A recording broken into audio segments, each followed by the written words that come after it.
Avant de commencer l'histoire, dites-nous d'où vous nous regardez en laissant un commentaire ci-dessous. Si vous aimez cette vidéo, n'oubliez pas de liker et de vous abonner. Passez une merveilleuse journée. Profitez bien de l'histoire, tout le monde. Manhattan, New York. Tour Corporative Sterling Enterprises. Le silence de l'ascenseur était étouffant. 23 étages de pure agonie pendant qu'Olivia Harper essayait de ne pas regarder l'homme à côté d'elle. Le même homme qui venait de licencier la moitié du département marketing un mardi matin choisi au hasard. Alexander Sterling, PDG, fils du fondateur, et, selon les murmures du bureau, totalement dépourvu de cœur. L'ascenseur s'arrêta au 15e étage. Les portes s'ouvrirent comme des rideaux de théâtre, dévoilant le hall de la fête de fin d'année de l'entreprise. Le bruit des conversations et des rires envahit l'arôme des hors-d'œuvre raffinés et du jazz doux qui jouait en fond sonore. Olivia inspira profondément. Encore quelques heures et elle pourrait rentrer chez elle, manger de la glace directement dans le pot et regarder des émissions de télé, réalité jusqu'à oublier que son emploi ne tenait plus qu'à un fil. Sterling. La voix grave d'Alexander la fit se figer à la sortie de l'ascenseur. Elle se retourna, s'attendant à une nouvelle critique de son rapport trimestriel ou peut-être à un ultimatum sur les chiffres de vente. Oui, monsieur. Il la regarda bizarrement, comme s'il calculait quelque chose. Avant qu'il ne puisse répondre, une voix familière cria depuis l'autre bout du hall. « Olivia, ma chérie. » Le sang d'Olivia se glaça. Tante Marlène. Évidemment qu'elle serait là.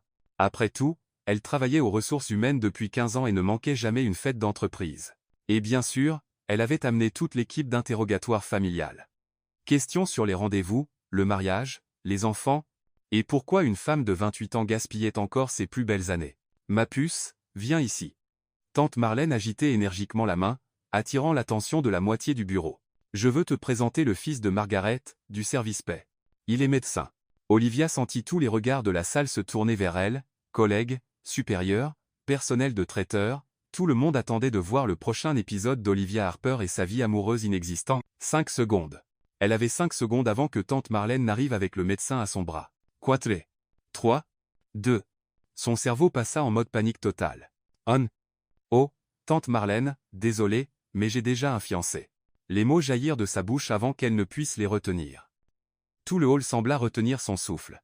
Même la musique jazz parut baisser le volume. Fiancé. Hurla tante Marlène assez fort pour que tout l'immeuble l'entende. Où est-il? Olivia sentit une sueur froide couler dans son dos. Sans réfléchir, son doigt pointa la première personne qu'elle vit. Alexander Sterling, le PDG de l'entreprise, l'homme qui venait de sortir du même ascenseur qu'elle, l'être le plus arrogant, le plus froid et le plus impossible qu'elle connaisse.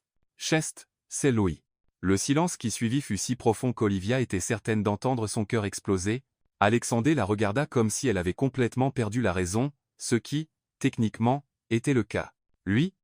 Tante Marlène cligna plusieurs fois des yeux, comme pour assimiler l'information. Le patron?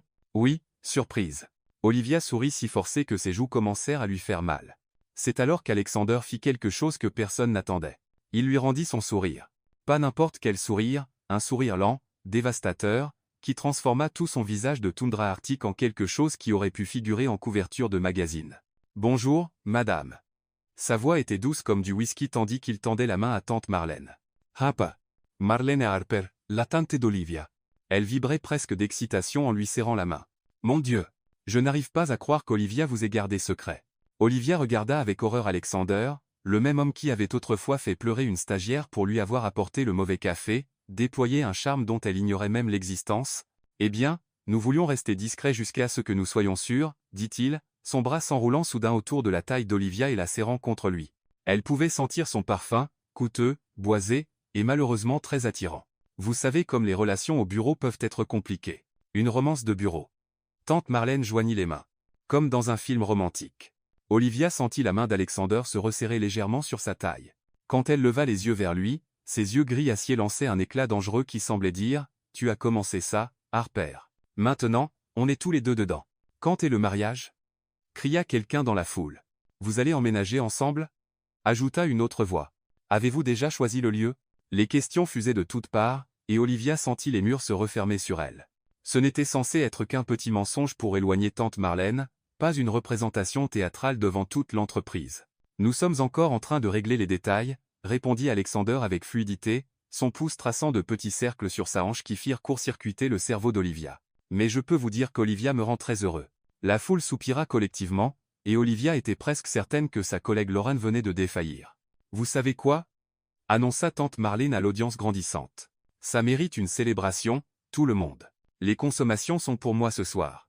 La foule explosa en acclamations, et Olivia regarda avec horreur son petit mensonge se transformer en l'événement de l'année de l'entreprise, tandis que les gens commençaient à se disperser en discutant avec excitation de l'annonce inattendue. Alexander se pencha pour murmurer à son oreille. Son souffle était chaud contre sa peau, provoquant des frissons involontaires le long de sa colonne vertébrale. « Mon bureau. Dans 5 minutes. Il faut qu'on parle. » Puis il disparut, laissant Olivia seule au milieu du hall, entourée des décombres de ce qui avait été sa vie professionnelle tranquille et anonyme. Son téléphone vibra avec un SMS de sa sœur, Sophia. « Maman vient d'appeler. Marlène lui a tout raconté. Elle planifie déjà le mariage. Appelle-moi tout de suite. » Olivia ferma les yeux et compta jusqu'à 10. Quand elle les rouvrit, Laurent se tenait devant elle, les yeux écarquillés et un sourire immense. « Ma belle. » murmura Laurent, « tu nous as bien caché ton jeu. Depuis combien de temps toi et Monsieur Glaçon ? » C'est compliqué, marmonna Olivia, déjà en route vers les ascenseurs. Compliqué comment ? Insista Lorraine. Il te regardait comme si tu étais la dernière part de pizza sur terre. Olivia appuya sur le bouton de l'ascenseur avec plus de force que nécessaire. Juste compliqué.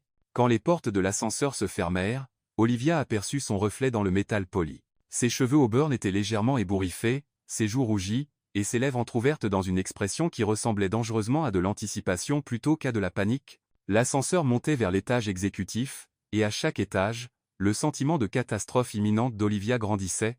Elle avait 5 minutes pour trouver comment expliquer à Alexander Sterling, son patron, son prétendu fiancé, et l'homme qui tenait sa carrière entre ses mains parfaitement manucurées, qu'elle venait de les fiancer tous les deux par accident dans le mensonge du siècle.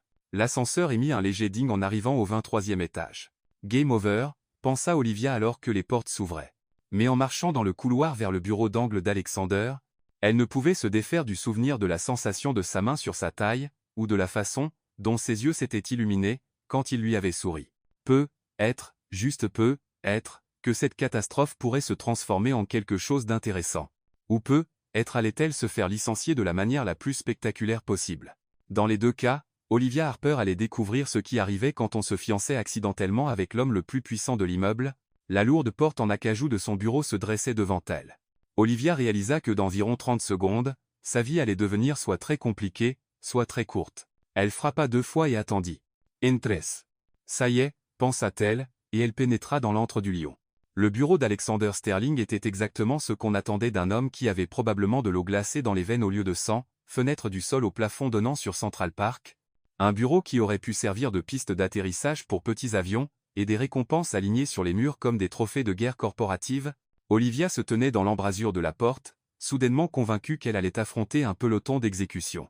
Alexander était derrière son bureau, veste ôtée, manches retroussées, l'air d'être sorti tout droit d'une publicité pour parfum intitulée PDG, dévastateur qui pourrait ruiner votre vie. Fermez la porte, dit-il sans lever les yeux de son ordinateur. Elle obéit. Le léger clic résonna comme le dernier clou dans le cercueil de sa carrière. Alors, Alexander la regarda enfin, s'adossant à son fauteuil avec le genre de calme qui lui donnait la chair de poule. Fiancé. Je peux expliquer. Je vous écoute. Il désigna le fauteuil en face de son bureau. Ça promet d'être fascinant. Olivia s'assit, essayant de canaliser une assurance qu'elle ne ressentait absolument pas. Ma tante essaie de me présenter tous les célibataires de Manhattan, depuis que j'ai 25 ans. Elle travaille au RH. Elle connaît la vie privée de tout le monde, et elle est implacable. Donc, vous étiez la première personne que j'ai vue, et mon cerveau a bugué. Et maintenant toute l'entreprise pense que nous sommes fiancés. Oui. Et votre famille pense que nous sommes fiancés. Apparemment ma mère planifie déjà le mariage, donc oui. Alexander resta silencieux un long moment, ses yeux gris acier étudiant son visage comme s'il s'agissait d'un puzzle particulièrement intéressant. Avez-vous la moindre idée de ce que vous venez de faire, Harper ? Probablement détruire ma carrière. Peut-être. Il se leva, contournant son bureau pour s'appuyer contre le bord, bras croisés. Mais peut-être pas. Ce n'était pas la réponse qu'elle attendait. Que voulez-vous dire ? J'ai une proposition à vous faire. Oh non. Quel genre de proposition ? Le genre où nous obtenons tous les deux ce que nous voulons. Il sortit son téléphone de sa poche, faisant défiler ce qui ressemblait à des messages. J'ai reçu 14 textos en 10 minutes. La moitié de la part de membres du conseil d'administration qui me félicitent. L'autre moitié de femmes que j'évite et qui demandent quand elles pourront rencontrer ma mystérieuse fiancée. Des femmes que vous évitez ? J'ai 32 ans, Harper. Je suis célibataire, riche, et selon Forbes, l'un des célibataires les plus convoités de New York. Savez-vous à quel point c'est épuisant que chaque interaction sociale soit analysée comme une potentielle connexion romantique? Olivia Clignasdio. Vous vous plaignez sérieusement d'être riche et séduisant? Je me plains de ne pas pouvoir me concentrer sur mon travail sans qu'on me jette à la figure la fille, la nièce ou l'amie de quelqu'un à chaque gala de charité, dîner d'affaires ou réunion du conseil. Donc, que proposez-vous? Alexander s'approcha, sa présence occupant soudain tout l'oxygène de la pièce. Faisons en sorte que ça marche pour nous deux. Vous avez besoin que votre famille vous lâche. J'ai besoin que la mienne me lâche. Nous faisons semblant d'être fiancés quelques mois, assistons à quelques événements ensemble, rendons ça crédible, puis rompons de façon très amicale et très publique. Vous voulez simuler une relation? Je veux simuler des fiançailles. Il y a une différence. L'esprit d'Olivia tournait à toute vitesse. Qu'est-ce que j'y gagne à part ne pas me faire virer? Une promotion. Directress Marketing Senior. Votre propre équipe. Une augmentation qui vous fera tourner la tête. Sa mâchoire se décrocha. Vous me faites du chantage. Je vous propose un arrangement mutuellement bénéfique. Vous êtes talentueuse, Harper. Vos propositions de campagne sont innovantes. Vos analyses de marché sont irréprochables. Et vous stagnez au milieu de la hiérarchie parce que Jenkins est un idiot qui s'attribue le mérite de votre travail. Comment savez-vous pour Jenkins?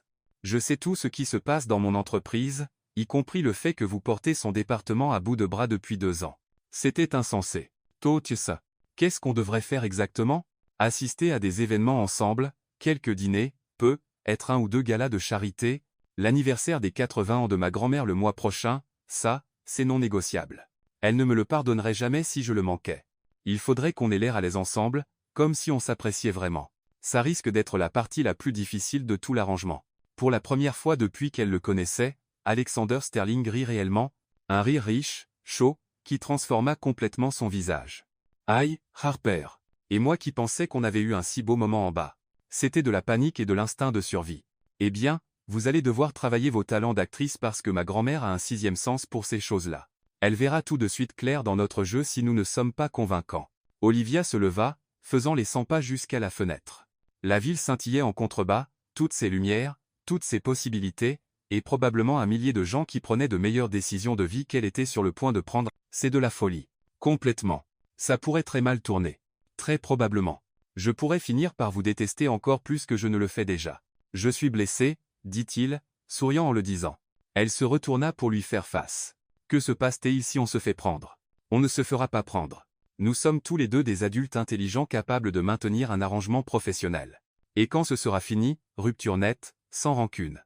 Vous gardez votre promotion. Moi, 6 mois de paix loin des entremetteuses bien intentionnées. Olivia le regarda, vraiment le regarda. Sans le froncement de sourcils habituel qu'il arborait au bureau, sans l'armure intimidante du PDG, il semblait presque humain. Fatigué. Être portait-il plus lourd que simplement diriger une entreprise de plusieurs milliards de dollars? Pourquoi moi? Demanda-t-elle doucement. Vous auriez pu choisir n'importe qui dans ce hall. Quelque chose passa sur son visage, trop vite pour qu'elle l'identifie. C'est vous qui m'avez choisi en premier, vous vous souvenez? Ce n'est pas une réponse. Il resta silencieux un moment. Puis, vous êtes la seule personne dans cet immeuble qui n'a pas peur de me contredire. J'ai terriblement peur de vous. Non. Intimidé, être, mais pas peur. Vous m'avez traité d'arrogant robot corporatif sans cœur en face le mois dernier.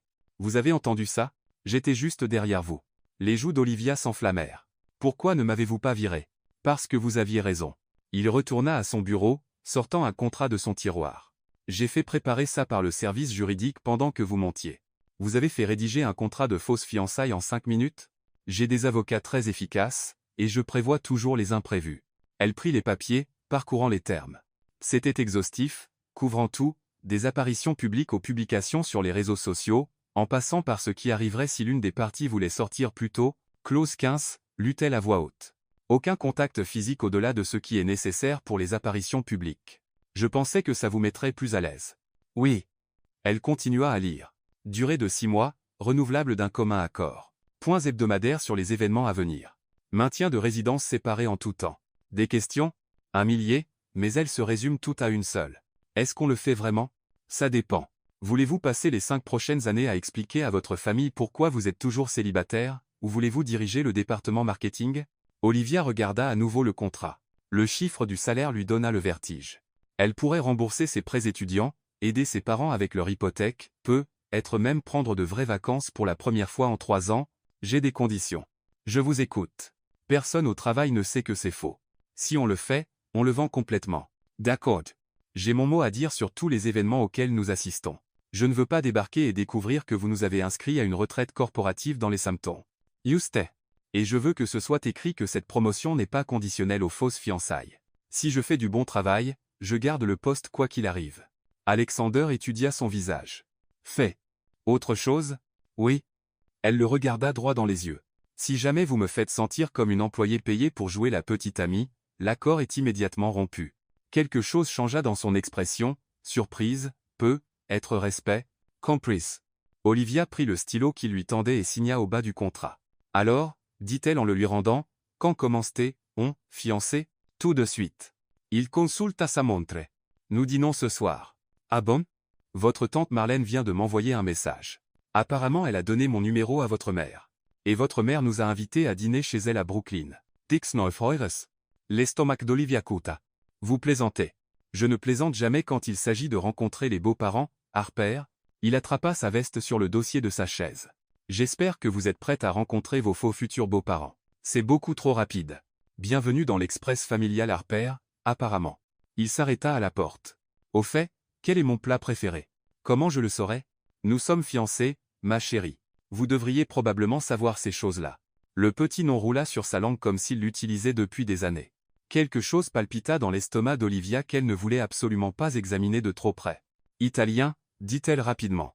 Vous adorez la cuisine italienne. Bon choix. Et le vôtre? Taille? Parfait. Quoi d'autre dois-je savoir sur votre famille? Ils sont bruyants. Ils posent trop de questions personnelles, et ils vont vous adorer parce que vous avez un pool et un revenu stable. Tu sembles charmant. Alexander? Il se retourna. Oui. Merci de ne pas m'avoir viré. Je veux dire, remerciez-moi après avoir rencontré ma grand-mère, dit-il. Vous pourriez changer d'avis. Quand il partit, Olivia s'effondra dans le fauteuil, regardant le contrat dans ses mains. Elle venait d'accepter de simuler des fiançailles avec l'homme le plus intimidant qu'elle ait jamais rencontré. Ça allait être soit la meilleure décision de sa vie, soit la catastrophe la plus spectaculaire. Son téléphone vibra avec un texto de Sophia. Maman a acheté du champagne. Papa sort la belle vaisselle. S'il te plaît, dis-moi que tu sais ce que tu fais. Olivia répondit, même pas un peu. Mais en regardant à nouveau la ville, elle ne put s'empêcher de sourire. À toi de jouer, Alexander Sterling. La maison en brownstone de la famille Harper à Brooklyn Heights ressemblait à quelque chose sorti d'un magazine de décoration, si ce magazine était spécialisé dans le joyeux chaos croisé avec les rêves Pinterest. Alexander gara sa Tesla le long du trottoir, contemplant la maison avec sa porte bleu vif, ses jardinières débordantes de fleurs d'automne, et ce qui semblait être au moins 15 carillons éoliens différents créant une symphonie sur le porche. « Vous avez grandi ici » demanda-t-il en coupant le moteur. « Ne soyez pas si surpris » répondit Olivia en vérifiant son rouge à lèvres dans le rétroviseur passager. Elle avait troqué ses vêtements de travail contre une robe pull bordeaux qui faisait flamboyer ses cheveux au burn. Tout le monde ne vit pas dans un penthouse à Manhattan. Je ne vis pas dans un penthouse. Loft à Tribeca, brownstone à l'Upper East Side, en fait, ma grand-mère me l'a légué. Évidemment. Olivia attrapa la bouteille de vin qu'il s'était arrêté à acheter. D'accord, voici les règles. Mon père va vouloir parler affaires avec vous, ne le laissez pas vous coincer sur les projections financières de son entreprise de paysagisme. Ma mère va demander quand nous aurons des enfants. Détournez la conversation. Ma sœur Sophia va vous interroger comme si vous passiez un entretien à la CIA. Et mon frère Ethan va vous défier à une compétition ridicule. Quel genre de compétition? La dernière fois que ma sœur a ramené quelqu'un à la maison, c'était bras de fer. Avant ça, foot sur console. Ethan n'aime pas perdre. Alexander redressa sa cravate. Autre chose? Oui. Ma famille sent le faux à des kilomètres. Si on fait ça, il faut qu'on ait vraiment l'air de s'aimer. Comment c'est difficile?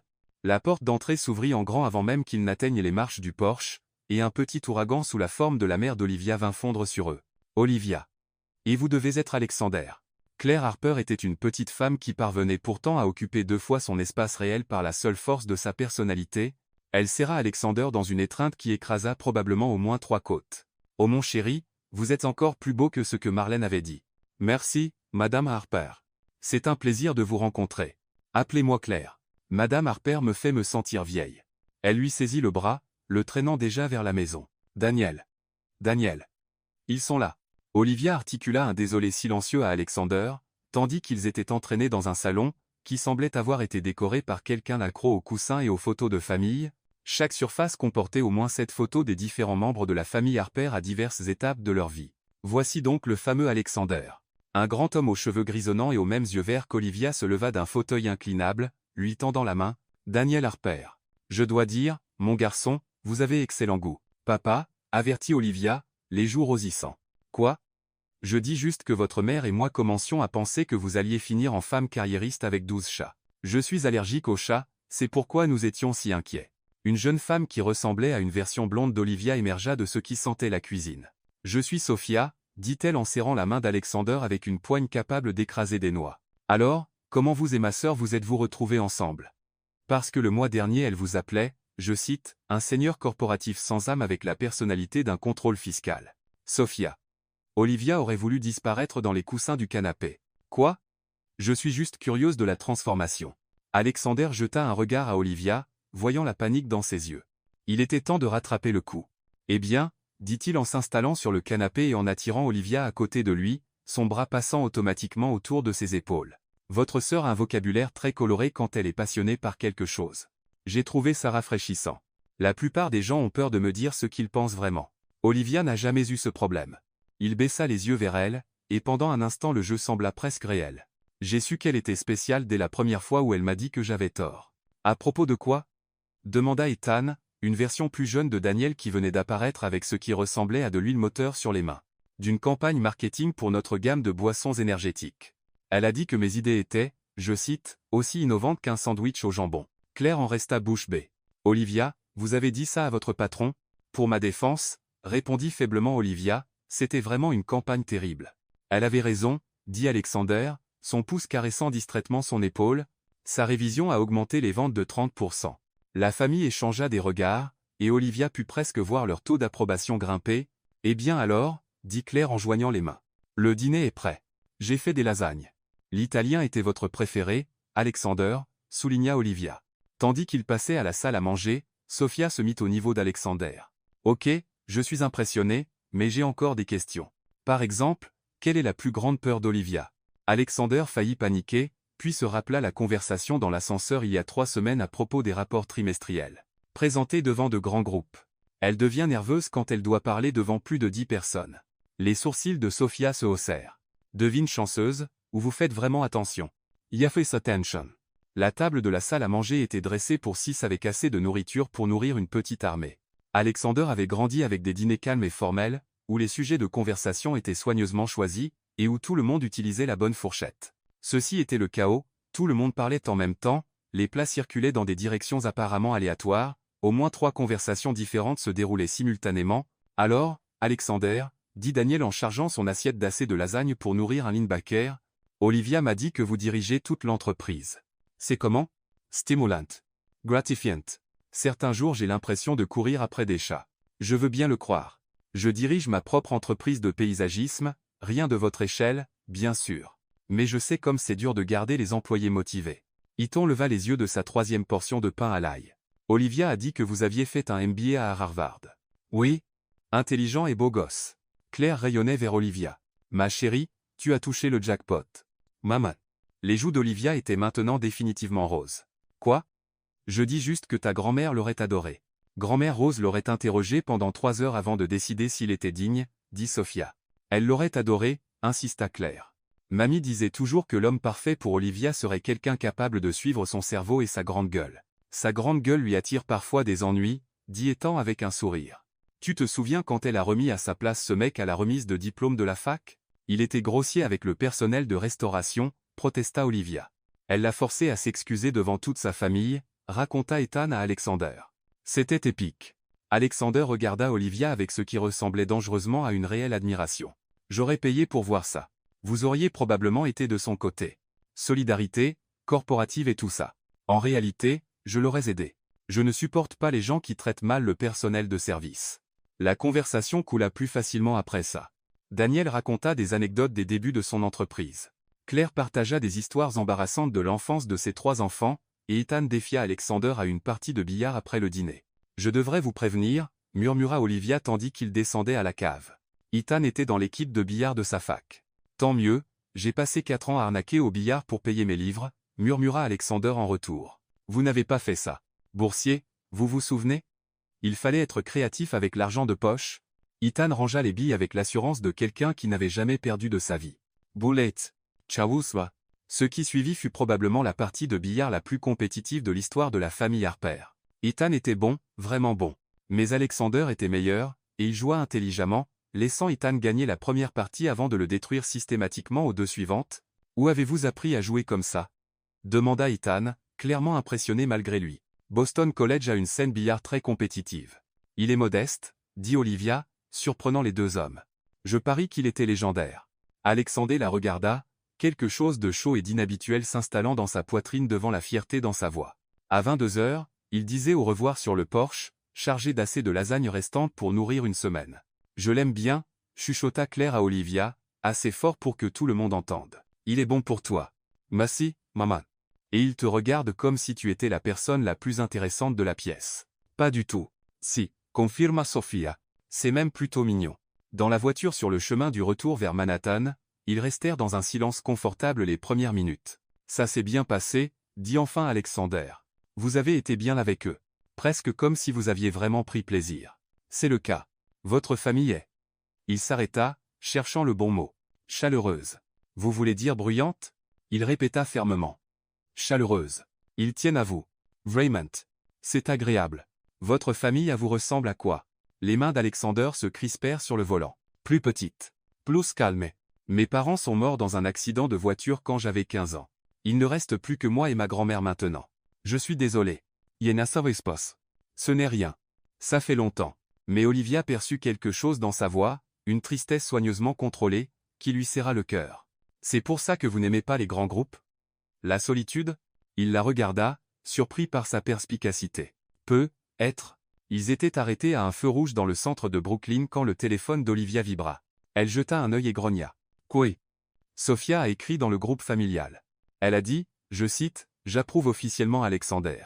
C'est du matériel de gardien. » Et aussi, il a laissé Ethan gagner la première partie exprès, ce qui veut dire qu'il est soit très intelligent, soit très gentil. Être les deux. Votre sœur est observatrice. Trop. Elle ajouta. Elle dit aussi que maman regarde déjà les lieux de mariage. Nous sommes fiancés depuis exactement 8 heures. Bienvenue dans l'Express familial Harper. On ne fait rien à moitié. Alexander s'arrêta devant l'immeuble d'Olivia dans le village.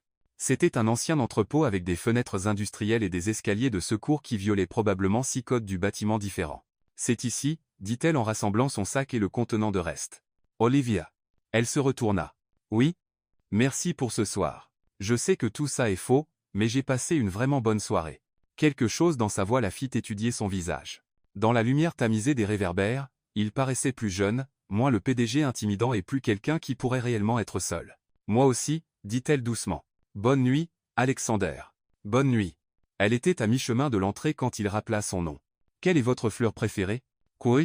Votre fleur préférée. Si je dois être un fiancé convaincant, je devrais probablement savoir ce genre de choses. Olivia sourit. Les pivoines.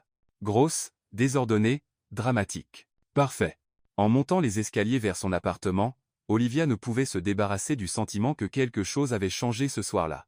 La façon dont Alexander l'avait regardée quand elle avait défendu le personnel de restauration.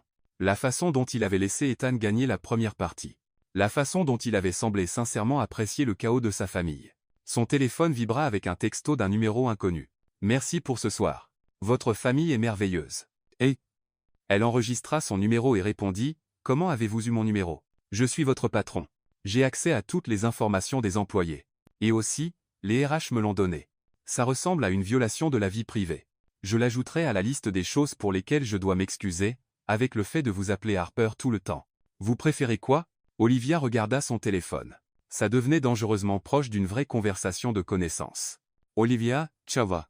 Et moi, comment dois-je vous appeler? Alexander, Saïr. Sauf quand il y a du monde, là vous devriez probablement utiliser des petits noms. Lesquels? Ce qui vous vient naturellement. Juste être pas seigneur corporatif sans âme. Malgré elle, Olivia rit aux éclats. Je vais travailler dessus. Bonne nuit, Alexander. Bonne nuit, Olivia. Elle posa son téléphone et regarda son petit appartement. Demain elle serait directrice marketing senior dans l'une des plus grandes entreprises de New York. Elle serait aussi faussement fiancée à un homme qui se révélait bien plus compliqué qu'elle ne l'avait jamais imaginé. Son téléphone vibra une dernière fois.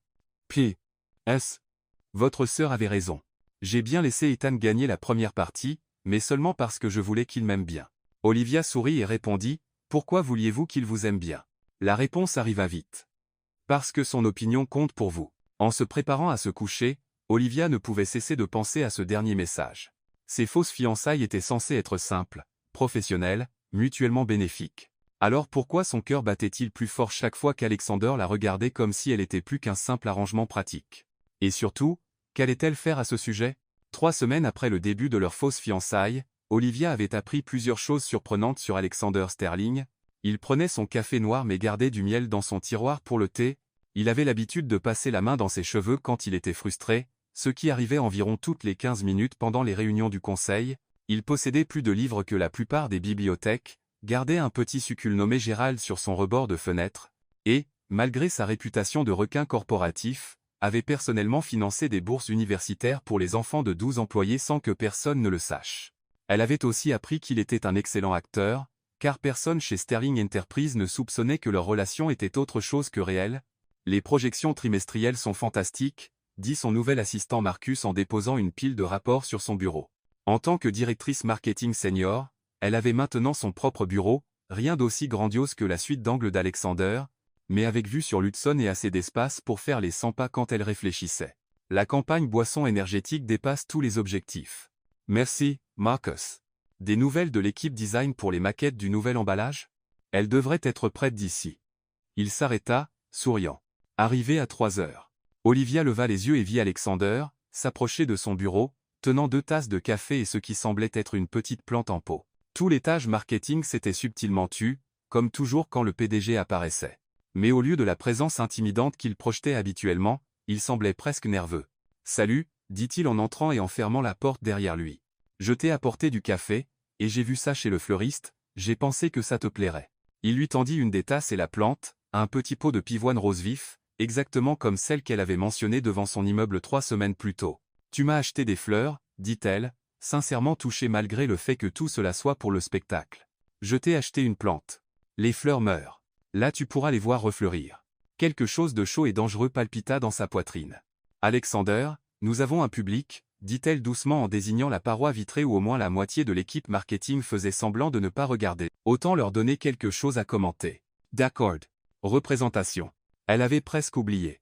Dans ce cas, elle se leva et contourna son bureau, tendant la main pour redresser sa cravate. Tu devrais probablement m'embrasser pour dire bonjour. Elle le disait comme un défi, une façon de tester jusqu'où il était prêt à aller dans leur jeu. Elle ne s'attendait pas à ce qu'il le fasse vraiment. Mais les mains d'Alexander se posèrent sur sa taille, et il se pencha, pressant ses lèvres contre les siennes dans un baiser censé être pour le public mais qui sembla bien trop réel. Il était doux, chaud, et dura exactement 3 secondes de trop pour leur audience. Quand il se recula, ses yeux étaient plus sombres que d'habitude, et Olivia dut résister à l'envie de toucher ses lèvres. Mieux? Demanda-t-il, la voix légèrement plus rauque que la normale. Beaucoup, parvint-elle à dire, espérant paraître plus composée qu'elle ne l'était. Marcus s'éclaircit la gorge. Je repasse plus tard? Non, ça va, dit rapidement Olivia en s'écartant d'Alexander. De quoi avais-tu besoin? Pendant que Marcus détaillait le calendrier de design, Olivia essaya d'ignorer la façon dont la présence d'Alexander semblait remplir tout son bureau. Il s'était placé derrière sa chaise, une main reposant nonchalamment sur son épaule, jouant parfaitement le rôle du fiancé, attentionné, trop parfaitement. Je te laisse travailler, dit Alexander après le départ de Marcus. Mais n'oublie pas qu'on a le gala de charité demain soir. Pour l'hôpital pédiatrique. Tenue de soirée. Beaucoup de networking. Et malheureusement, mon ex-petite amie sera probablement là. Olivia leva brusquement les yeux. Ex-petite amie? Victoria Langford. On est sortis ensemble 6 mois l'an dernier. Et jest. Tenace. Tenace comment? Du genre à débarquer à ton bureau sans prévenir et à laisser de la lingerie dans ta voiture. Waouh. Ok, c'est définitivement tenace. Olivia essaya d'ignorer le pic de quelque chose qui ressemblait dangereusement à de la jalousie. Elle va poser problème? Pas si nous sommes convaincants. Ce qui me rappelle, nous devrions probablement coordonner notre histoire. Depuis combien de temps sommes-nous ensemble? 6 mois, dit automatiquement Olivia. Ça a commencé par travailler tard ensemble, puis des cafés. Premier baiser dans le placard à fourniture pendant la crise du comte Johnson. Alexander la regarda fixement. Tu y as vraiment réfléchi. Je suis minutieuse. Quelle est notre chanson? Notre chanson? Tous les couples ont une chanson. Quelque chose qu'on est censé danser ou qui passait pendant un moment important. Je ne fais pas vraiment dans les chansons. Tout le monde a une chanson. Quelle est la dernière que tu as entendue et que tu as vraiment aimée? Alexander resta silencieux un moment, l'air sincèrement perplexe. Franchement, je ne me souviens pas de la dernière fois où j'ai écouté de la musique pour le plaisir. C'est la chose la plus triste que j'ai jamais entendue. Je suis occupé. Tu rates quelque chose. Olivia sortit son téléphone, faisant défiler sa playlist. Tiens, mets ça. Elle lui tendit ses écouteurs. Après une seconde d'hésitation, il les mit. Elle lança The Way You Look Tonight du Frank Sinatra. Classique, romantique, le genre de chanson que les riches dansent lors de soirées chic, expliqua-t-elle. Et assez ancienne pour qu'on ait pu l'entendre n'importe où. Alexander écouta quelques instants, quelque chose changeant dans son expression. C'est bien. Juste bien. C'est intemporel. Élégant. Comme quelque chose qu'on danserait à l'anniversaire des 80 ans de ma grand-mère. En fait, oui. Ella ore Sinatra. Parfait.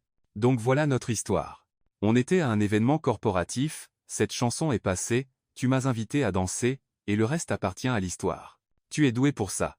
J'ai une excellente imagination. Le téléphone d'Alexander vibra et il fronça les sourcils en regardant l'écran. Il faut que j'y aille. Réunion du conseil dans 10 minutes. Miss Olivia. Oui. Porte quelque chose qui fera pleurer Victoria Langford de jalousie demain soir.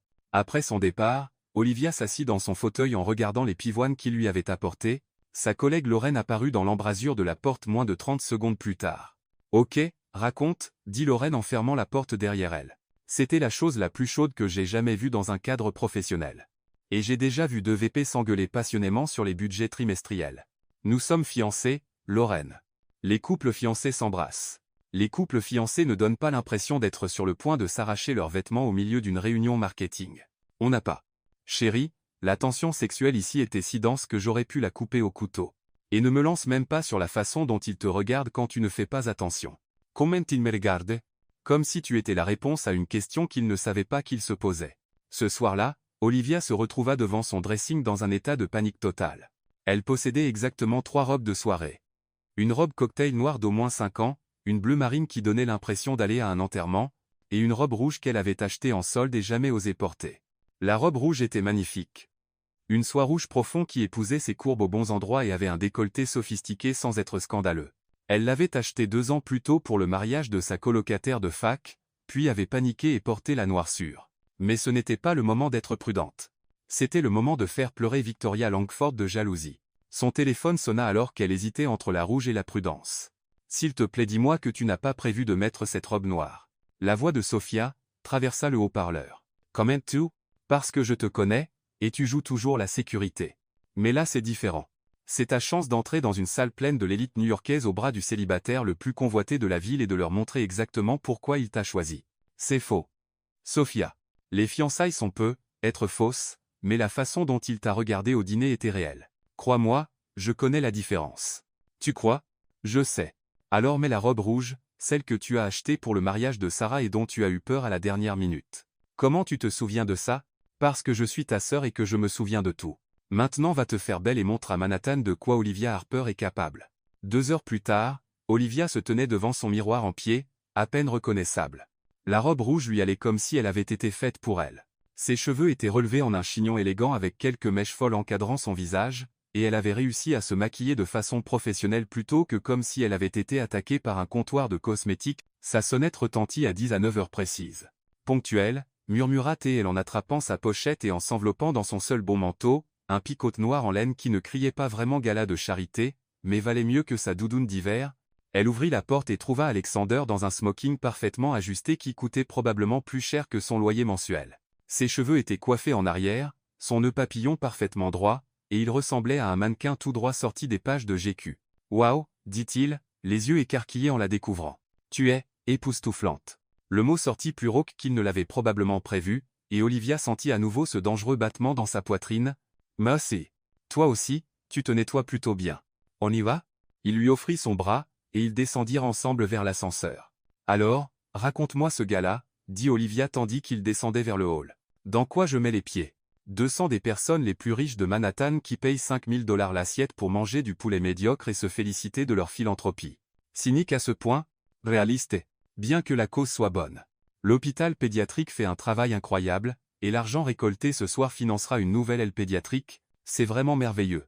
Oui, c'est pourquoi j'y vais chaque année, même si je préférais une séance de canal radiculaire. Une élégante voiture noire les attendait devant son immeuble. Alexander lui tint la portière, et elle glissa sur les sièges en cuir, essayant de ne pas penser à quel point cela ressemblait à un vrai rendez-vous. Nerveuse? Demanda-t et il tandis qu'il traversait Manhattan. Je devrais? Ces événements peuvent être intenses. Beaucoup de networking, beaucoup de politique, et tout le monde voudra rencontrer ma mystérieuse fiancée, d'autres ex-petites amies dont je devrais être au courant. Victoria est la seule susceptible de poser problème. Elle est. Il s'arrêta, cherchant les mots justes. Tenace. Dramatique. Elle a tendance à faire des scènes. Sopa. Autre chose que je devrais savoir? Ma grand-mère sera là. Olivia se tourna pour le fixer. Votre grand-mère? Celle dont l'anniversaire est non négociable? Elena Starling. Elle a 80 ans, fait environ 1,50 m, et est plus terrifiante que n'importe quel PDG que j'ai rencontré. Elle a des opinions sur tout, et elle n'hésite pas à les partager. Elle sait pour notre arrangement? Absolument pas. Elle verrait clair dans notre jeu, et ensuite elle me déshériterait probablement pour lui avoir menti. Donc il faut convaincre votre terrifiante grand-mère que nous sommes follement amoureux. En résumé, oui, pas de pression du tout. Le gala se tenait au Plaza Hotel, et quand leur voiture s'arrêta devant l'entrée tapis rouge, Olivia sentit son estomac chuter. Des photographes bordaient le chemin, les flashs crépitaient comme des feux d'artifice, et des couples élégamment vêtus posaient et souriaient pour les caméras. On n'est pas obligé de faire les photos, dit Alexander en remarquant son expression. En fait, si on vend ça, il faut le vendre complètement. Elle serra sa main. Suis juste à mon exemple. Dès qu'ils sortirent de la voiture, les photographes devinrent fous. Alexander. Par ici. Qui est votre cavalière? Par ici, s'il vous plaît. Le bras d'Alexander s'installa autour de sa taille, la serrant contre lui tandis qu'il descendait le tapis rouge. Il se pencha pour murmurer à son oreille. Tu te débrouilles très bien. Souris juste et ne me lâche pas. Son souffle était chaud contre sa peau, et pendant un instant Olivia oublia qu'il jouait la comédie. C'est elle? C'est sa fiancée? Entendit-elle quelqu'un demander dans la foule. Elle est magnifique, répondit quelqu'un d'autre. Ils posèrent pour quelques photos, la main d'Alexander ne quittant jamais sa taille, avant de pénétrer à l'intérieur.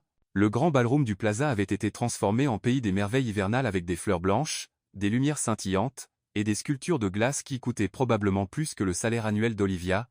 Champagne. Un serveur apparut immédiatement au coude d'Alexander. S'il vous plaît. Alexander prit 2 flûtes, en tendant une à Olivia. À survivre les 4 prochaines heures. À ne pas nous ridiculiser, contre-proposa Olivia en faisant teinter son verre contre le sien. Alexander, darling. Ils se retournèrent tous les deux pour voir une grande femme élégante aux cheveux argent s'approcher.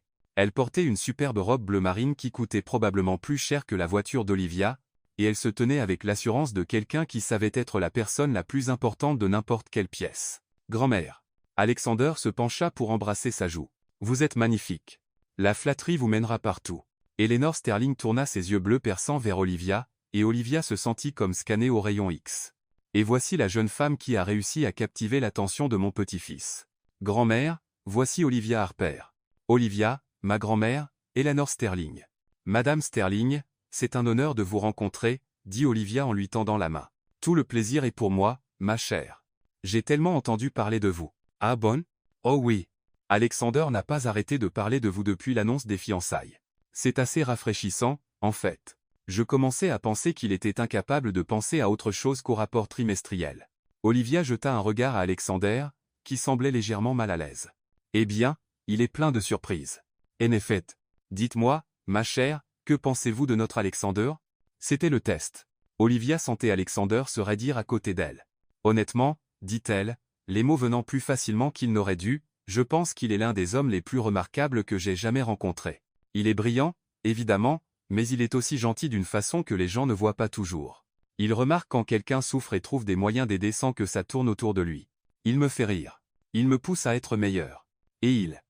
Elle leva les yeux vers Alexander, surprise de réaliser qu'elle pensait chaque mot. Il me fait sentir que je suis capable de tout. L'expression d'Eleanor s'adoucit légèrement. Et qu'est-ce qu'il voit en vous? Je n'en ai aucune idée, répondit honnêtement Olivia. Mais j'en suis reconnaissante chaque jour. Sage réponse. Eleanor tapota le bras d'Olivia avec approbation. Je vous aime bien. Alexander. Ne gâchez pas tout. Tandis que sa grand-mère s'éloignait pour aller terroriser d'autres invités, Alexander regarda Olivia avec une expression qu'elle ne parvint pas à déchiffrer. Quoi? Demanda-t-elle. Rien. Tu as juste été. Parfaite. Elle t'a adoré. Je pensais ce que j'ai dit. Je sais. Il sourit doucement. C'est ce qui l'a rendue parfaite. Avant qu'Olivia ne puisse analyser ce que cela signifiait, une nouvelle voix les interrompit. Alexander, darling, te voilà. Ils se retournèrent pour voir une grande blonde sculpturale dans une robe qui ne laissait que peu de place à l'imagination s'approcher. Elle était belle d'une manière qui nécessitait une équipe de professionnels et un budget beauté mensuel conséquent, et elle se déplaçait avec une grâce prédatrice qui fit frissonner Olivia. Victoria Langford était arrivée. « Victoria, dit Alexander Frodmont. Je ne savais pas que tu venais ce soir. Oh, tu me connais. Je ne rate jamais une bonne fête. » Ses yeux se posèrent sur Olivia avec dédain avant de revenir à Alexander. « Tu ne vas pas me présenter à ton ami, fiancé ?» corrigea Alexander, son bras se resserrant autour de la taille d'Olivia. « Victoria Langford, voici Olivia Harper. Fiancée. » Le rire de Victoria ressemblait à du verre brisé. « Comme c'est merveilleux, et si soudain. Je veux dire, il semble que c'était hier que tu me disais que tu n'étais pas du genre à te marier. »« Les gens changent, » répondit Alexander calmement. « Apparemment. » Le sourire de Victoria était assez tranchant pour couper des diamants. « Dis-moi, Olivia, comment vous êtes-vous rencontrés ? » « Je suppose que c'était par le travail. »« En fait, nous nous sommes rencontrés quand je lui ai dit que sa campagne marketing était nulle, » répondit Olivia avec douceur. « Ça a été la haine au premier regard. » Le sourire de Victoria vacilla légèrement. « Comme c'est romantique, » railla-t-elle. « Il y a quelque chose d'incroyablement attirant chez une femme qui n'a pas peur de vous défier, » dit Alexander en baissant les yeux vers Olivia avec ce qui ressemblait dangereusement à une réelle affection. « La plupart des gens me disent juste ce qu'ils pensent que je veux entendre. L'intégrité est si rare de nos jours, » acquiesça Olivia en regardant Victoria droit dans les yeux. « Vous ne trouvez pas ?» La conversation dura encore quelques minutes douloureuses pendant lesquelles Victoria tenta de plus en plus transparentement de miner Olivia et de rappeler à Alexander leur passé commun. Mais quelque chose avait changé dans l'attitude d'Alexander. Là où il avait été poli mais distant avant, il était maintenant activement protecteur, coupant court aux tentatives de manipulation de Victoria avec un sang-froid presque effrayant. Enfin Victoria s'excusa, non sans promettre de rattraper le temps perdu plus tard. « Eh bien, elle est charmante, » dit Olivia une fois seule. « Je suis désolé pour ça. Elle est exactement ce à quoi je m'attendais, belle, manipulatrice, et complètement inappropriée pour moi. » Alexander la regarda vivement. « Inappropriée pour moi ? Vous n'êtes pas le genre d'homme qui a besoin de quelqu'un pour caresser son ego et lui dire ce qu'il veut entendre. Vous avez besoin de quelqu'un qui vous défie, qui vous fait réfléchir, qui n'est pas impressionné par votre argent ou votre pouvoir. C'est ce que vous pensez que j'ai besoin ? Je pense, dit prudemment Olivia, que vous avez besoin de quelqu'un qui voit au-delà de tout ça. Elle désigna la somptueuse salle de bal autour d'eux et qui choisit quand même d'être là. La musique changea, et Olivia reconnut les premières notes de The Way You Look Tonight. Notre chanson, dit doucement Alexander. Tu veux danser ? Il la guida sur la piste, ses mains se posant au creux de son dos tandis qu'ils commençaient à se mouvoir ensemble. Il était bon danseur, sûr de lui et fluide, et Olivia se surprit à se détendre dans sa conduite. Tu as été incroyable avec ma grand-mère, dit-il tandis qu'ils oscillaient ensemble. Et avec Victoria. Je protégeais ce qui est à moi, dit-elle, puis rougit immédiatement. Je veux dire, pour notre arrangement, hein ? Notre arrangement. Mais la façon dont il la regardait ne ressemblait pas à un arrangement. Ça ressemblait à quelque chose de bien plus dangereux. Olivia. Oui ? Quand ce sera fini, les fausses fiançailles, je veux dire, qu'est-ce qui nous arrive ? La question la prit au dépourvu. Que veux-tu dire ? Je veux dire, est-ce qu'on redevient patron et employé ? Est-ce qu'on fait comme si rien de tout ça n'était arrivé ? Je ne sais pas. Que veux-tu qu'il arrive ? Avant qu'il ne puisse répondre, la chanson se termina et le charme fut rompu par les applaudissements et l'annonce que le dîner allait être servi.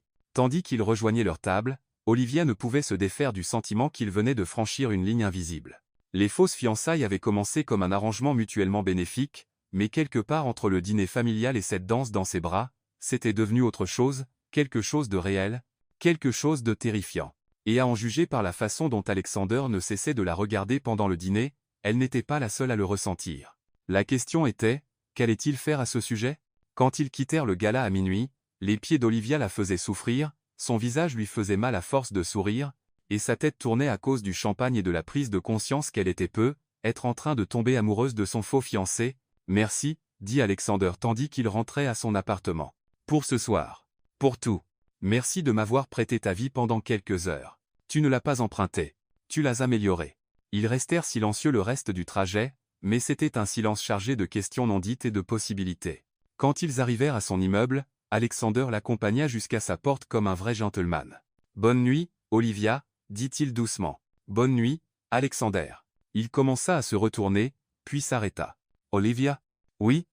Ce que tu as dit à ma grand-mère, que je te fais sentir capable de tout, tu me fais la même chose. » Avant qu'elle ne puisse répondre, il était parti, la laissant devant sa porte le cœur battant et le goût de la possibilité sur les lèvres.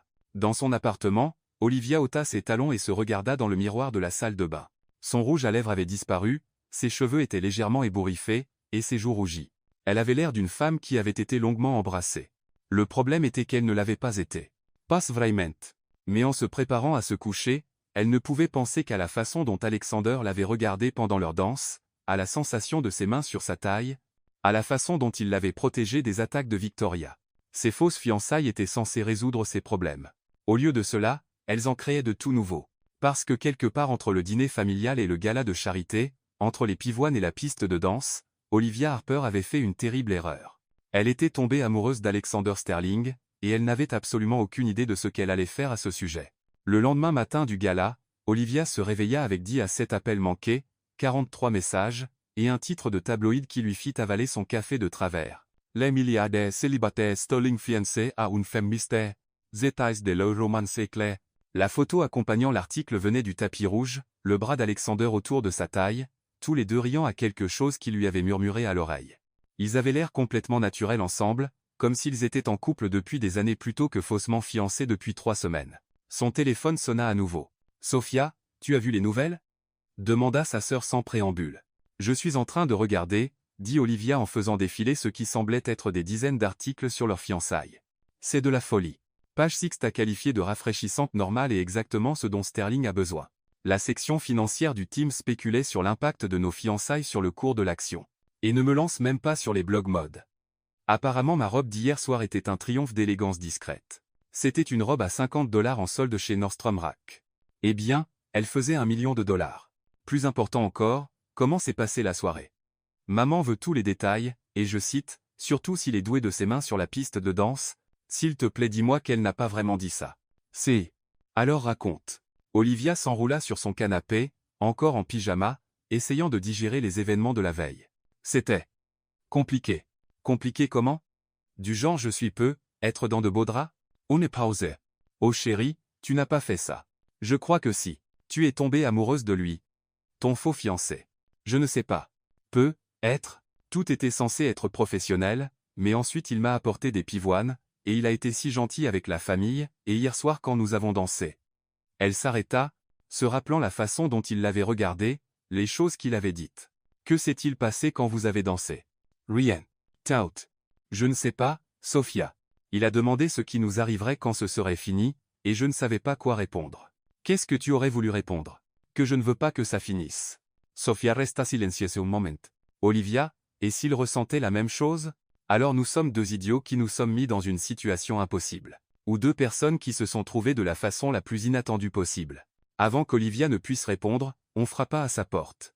Elle regarda par le Judas, et faillit lâcher son téléphone. Alexander se tenait dans son couloir avec 2 tasses de café et un sac de sa boulangerie préférée. Il portait un jean et un pull bleu marine au lieu de son habituel costume, et ses cheveux étaient légèrement ébouriffés comme s'il y avait passé la main. « Sophia, faut que je te laisse. » Pourquoi? Parce que mon faux fiancé est à ma porte et ressemble à une pub pour le week-end décontracté chic. Oh, ça devient intéressant. Rappelle-moi plus tard. Olivia raccrocha et ouvrit la porte, soudain gênée par son pantalon de pyjama et son vieux sweat d'université. « Bonjour », dit Alexander, ses yeux parcourant sa tenue avec quelque chose qui ressemblait à de la tendresse. « J'ai pensé que tu aurais besoin de caféine après hier soir. » Tu as bien pensé. Entrez. Il pénétra dans son petit appartement, et elle fut à nouveau frappée par l'espace qu'il semblait occuper. Tout paraissait plus petit avec lui, plus intime. Joli endroit, dit-il en regardant ses meubles dépareillés et les livres empilés sur toutes les surfaces disponibles. Ce n'est pas grand-chose, mais c'est chez moi. J'aime bien. Ça fait habiter. Comfortable. Il lui tendit une tasse et le sac de boulangerie. Scones à l'érable. Marcus m'a dit que c'était tes préférés. Tu as demandé à mon assistant quelles étaient mes pâtisseries préférées. Je voulais faire quelque chose de gentil pour toi après hier soir. Ils s'installèrent sur son canapé, et pendant un moment ça sembla étrangement domestique, comme s'ils étaient un vrai couple passant un samedi matin tranquille. Alors, dit Alexander en sortant son téléphone. Nous sommes célèbres. J'ai vu. C'est de la folie, Alexander. Les gens dissèquent notre relation comme si c'était une fusion d'entreprises. Bienvenue dans mon monde. Toutes les femmes avec qui j'ai été photographié ces 5 dernières années ont subi ce genre d'examen. Coming to support ça. D'habitude je m'en fiche de ce qu'ils écrivent. Mais cette fois. Il fit défiler un article, fronçant les sourcils. Cette fois ils écrivent sur toi, et certains de ces commentaires sont méchants. Vicieux. Ils se demandent si tu es assez bien, si tu es avec moi pour l'argent, si tu seras capable de supporter la pression d'être sous les projecteurs. Olivia prit son téléphone et lut quelques commentaires. Son estomac se noua à chaque mot. Elle est plutôt jolie, je suppose, mais pas vraiment mannequin. Alerte croqueuse des diamants. Cette fille sort de nulle part et soudain elle est fiancée à un milliardaire. Elle a l'air si ordinaire. Qu'est-ce qu'il lui trouve? Donnez-lui 6 mois. Elle ne s'intégrera jamais dans son monde. Waouh, dit-elle doucement en lui rendant le téléphone. Les gens sont horribles. Et la voix d'Alexander était douce. Ne les écoute pas. Ils ne te connaissent pas. Mais ils n'ont pas complètement tort, si? Je suis ordinaire. Je ne rentre pas dans ton monde. Hier soir c'était comme jouer à la princesse. Je faisais semblant d'être quelqu'un que je ne suis pas. Ce n'est pas vrai, Alexander. J'ai acheté ma robe en solde. Mon appartement tiendrait probablement dans ton dressing. Je ne sais pas quelle fourchette utiliser pour l'entrée, et je ne suis jamais allé en Europe. Comment est-ce censé marcher? Alexander posa sa tasse et se tourna complètement vers elle. Tu veux savoir ce que j'ai vu hier soir? Quoi? J'ai vu une femme qui a charmé ma grand-mère. Personne ne charme ma grand-mère, d'ailleurs. J'ai vu quelqu'un qui a répondu à la méchanceté de Victoria avec grâce et esprit. J'ai vu toi faire rire une salle pleine de l'élite de Manhattan avec tes histoires d'enfance à Brooklyn. Tu ne faisais pas semblant d'être quelqu'un d'autre, Olivia. Tu étais exactement toi-même, et c'était parfait. Les commentateurs Internet ne semblent pas d'accord. Les commentateurs Internet sont des jaloux anonymes qui n'ont rien de mieux à faire que d'abattre les femmes qui réussissent. Leurs opinions n'ont pas d'importance. Mais s'ils avaient raison? Et si je n'y arrivais pas? Alexander resta silencieux un long moment. Tu as des doutes sur notre arrangement? Non, dit-elle rapidement, puis s'arrêta. Peut être. Je ne sais pas. Tout va si vite, et ça semble si réel. Elle leva les yeux vers lui, surprise par la compréhension dans sa voix. Oui. Je sais. Ça me semble réel à moi aussi. L'aveu resta suspendu entre eux, chargé d'implications qu'aucun des deux ne semblait prêt à aborder directement. Qu'est-ce qu'on fait, Alexander? Franchement, je ne sais plus. Avant qu'aucun des deux ne puisse dire autre chose, leurs téléphones sonnèrent simultanément. Marcus, dit Olivia en regardant son écran. Mon assistant David, dit Alexander en vérifiant le sien. On devrait probablement répondre. Ils prirent leurs appels respectifs, et en 30 secondes ils étaient tous les deux debout. Commence sa réunion d'urgence du conseil, disait Alexander dans son téléphone. Chest samedi matin. Ralentisse, Marcus, disait Olivia dans le sien. Quelle sorte de crise? Ils raccrochèrent et se regardèrent avec la même expression d'effroi. Réunion d'urgence du conseil dans 1 heure, dit Alexander. Apparemment nos fiançailles causent un drame corporatif. Marcus dit qu'il y a des manifestants devant l'immeuble. Quelque chose à propos de népotisme et de pratiques d'embauche injustes. Quoi? Quelqu'un a fait fuiter que j'ai été promu juste après l'annonce de nos fiançailles. Ils prétendent que c'est parce qu'on couche ensemble, pas parce que je suis compétente. Le visage d'Alexander s'assombrit. C'est ridicule. Tu as mérité cette promotion. Vraiment? Parce que le timing est plutôt suspect. Olivia, tu fais ce travail depuis des mois sans le titre ni le salaire. La promotion était en retard. Dis ça au conseil d'administration. 1 heure plus tard, ils étaient assis dans la salle du conseil de Sterling Enterprise face à 12 membres très sévères et ce qui ressemblait à un interrogatoire corporatif. La situation est assez simple, dit Margaret Worthington, membre la plus ancienne du conseil et femme qui semblait taillée dans le granit. Le cours de l'action est volatile depuis la nouvelle de vos fiançailles. Certains investisseurs s'inquiètent de potentiels conflits d'intérêts. Il n'y a aucun conflit d'intérêts, répondit calmement Alexander. La promotion de Madame Harper était basée entièrement sur ses qualifications et ses performances. Le timing est malheureux, dit un autre membre, James Crawford. Ça donne l'apparence d'irrégularité.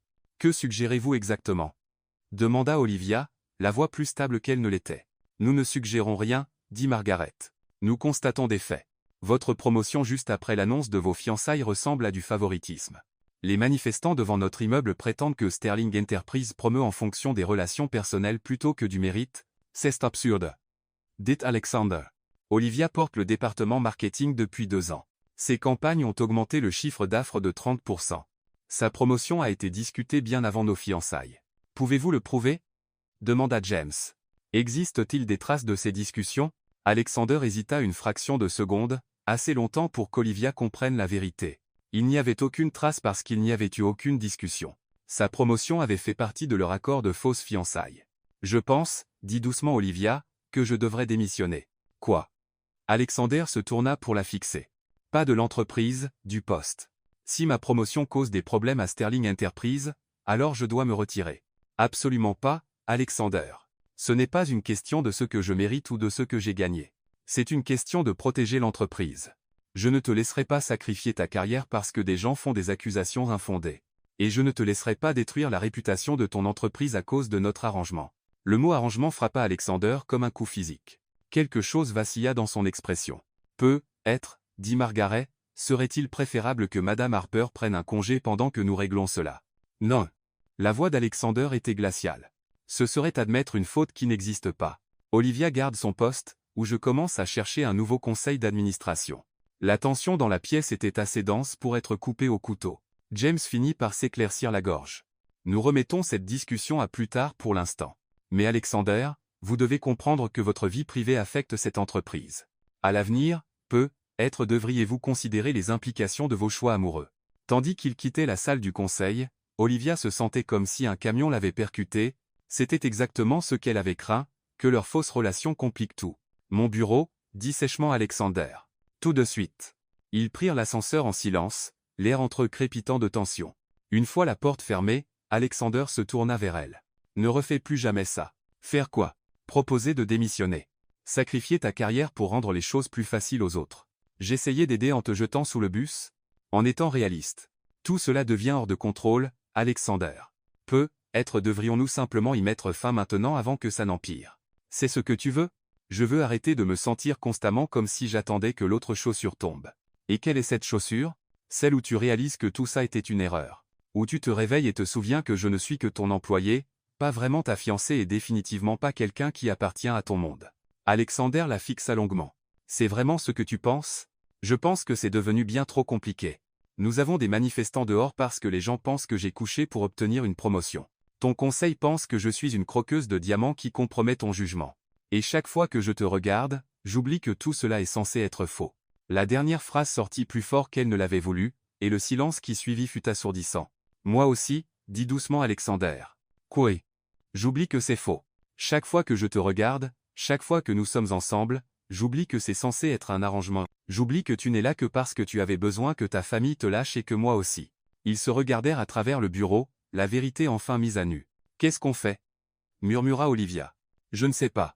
Mais je sais que je ne veux pas arrêter. Alexander. Je sais que c'est compliqué. Je sais que ça pourrait tout ruiner. Mais je ne peux plus faire semblant que ce que je ressens pour toi est faux. Qu'est-ce que tu ressens pour moi? Il s'approcha, sa main venant encadrer son visage. Que tu es la première personne depuis des années qui me voit comme plus que mon compte en banque ou mon nom de famille. Que tu es la première femme qui me pousse à être meilleur au lieu de me dire simplement que je suis parfait. Que tu es la première personne qui me donne envie de rentrer à la maison le soir. Ce n'est pas. On ne peut pas quoi? On ne peut pas admettre que c'est réel? On ne peut pas reconnaître que quelque part entre le dîner avec ta famille et le gala d'hier soir, nous avons arrêté de jouer la comédie? Si on fait ça, si on rend ça réel, tout change. Peut-être que tout a besoin de changer. Et l'entreprise? Le conseil? Les manifestants dehors? Laisse-moi m'occuper de tout ça. La question est, que veux-tu, Olivia? Pas ce qui est pratique ou professionnel ou sûr. Que veux-tu? Elle leva les yeux vers lui, vers cet homme qui était devenu bien plus que son patron exigeant, et réalisa qu'elle en avait assez d'avoir peur. Toi, murmura-t-elle. Je te veux toi. Il l'embrassa alors, et ce n'était rien comme les baisers soigneusement mis en scène pour leur public. Celui-ci était désespéré, affamé, et complètement réel. Ses mains s'enfouirent dans ses cheveux, ses bras s'enroulèrent autour de son cou, et pendant quelques instants parfaits, plus rien d'autre n'exista. Quand ils se séparèrent enfin, à bout de souffle, Alexander posa son front contre le sien. Et maintenant? Demanda-t-elle. Maintenant nous arrêtons de faire semblant. Nous trouvons comment faire fonctionner ça, pour de vrai, et si nous n'y arrivons pas, au moins nous saurons que nous avons essayé. Le téléphone d'Olivia vibra avec un texto de Sophia. Maman veut savoir si tu ramènes Alexander au dîner de dimanche. Elle fait son célèbre rôti. Ta famille veut savoir si je viens dîner demain, dit Olivia en lui montrant le message. Tu veux que je vienne, en tant que faux fiancé ou en tant que... Peu importe ce que je suis pour toi maintenant, en tant qu'homme qui tombe amoureux de toi. Les mots la frappèrent comme la foudre. Alexander. Je sais ce qui c'est rapide. Je sais ce qui c'est faux. Mais je n'ai jamais ressenti ça pour personne, et je ne veux pas perdre de temps à faire semblant du contraire. Tu es sûr? Parce qu'une fois cette ligne franchie, il n'y a pas de retour en arrière. Plus de contrats, plus de clauses, plus de stratégies de sortie. J'en suis sûr. Et toi? Olivia pensa à toutes les raisons pour lesquelles c'était une idée terrible, l'attention médiatique, les complications corporatives, le fait qu'ils viennent de mondes complètement différents, puis elle pensa à la façon dont il la regardait, à la façon dont il la faisait se sentir, à la façon dont il l'avait défendue devant son conseil d'administration. Oui, dit-elle. J'en suis sûr. Bien. Parce que j'ai une idée pour régler notre problème avec le conseil. Quel genre d'idée? Du genre qui consiste à leur dire la vérité, que tu es la personne la plus qualifiée pour ce poste indépendamment de notre relation, que ton travail parle de lui-même, et que s'il ne le voit pas, alors peut-être qu'il ne mérite pas d'être dans ce conseil. Tu mettrais ta position en danger pour moi? Je mettrais tout en danger pour toi. Le lendemain matin, Alexander convoqua une autre réunion d'urgence du conseil. Cette fois, il arriva préparé avec 2 années de travail d'Olivia, des évaluations de performance et la documentation de chaque campagne qu'elle avait dirigée. Voici les faits, dit-il en étalant tableaux et rapports sur la table de conférence. Olivia Harper a constamment dépassé tous les indicateurs de performance. Ses campagnes ont généré plus de revenus que n'importe quel autre directeur marketing de l'histoire de l'entreprise. Sa promotion était méritée, pas offerte. Mais le timing comienza Margaret. Le timing était une coïncidence. La promotion était en retard. Et franchement, si ce conseil se préoccupe plus des apparences que des résultats, alors peut-être devrions-nous revoir nos priorités. James s'adossa à son siège. Vous nous menacez, Alexander? Je constate des faits. Olivia Harper est un atout pour cette entreprise. Elle va aussi devenir ma femme. Si le conseil a un problème avec l'une ou l'autre de ces choses, nous pouvons discuter de ma démission.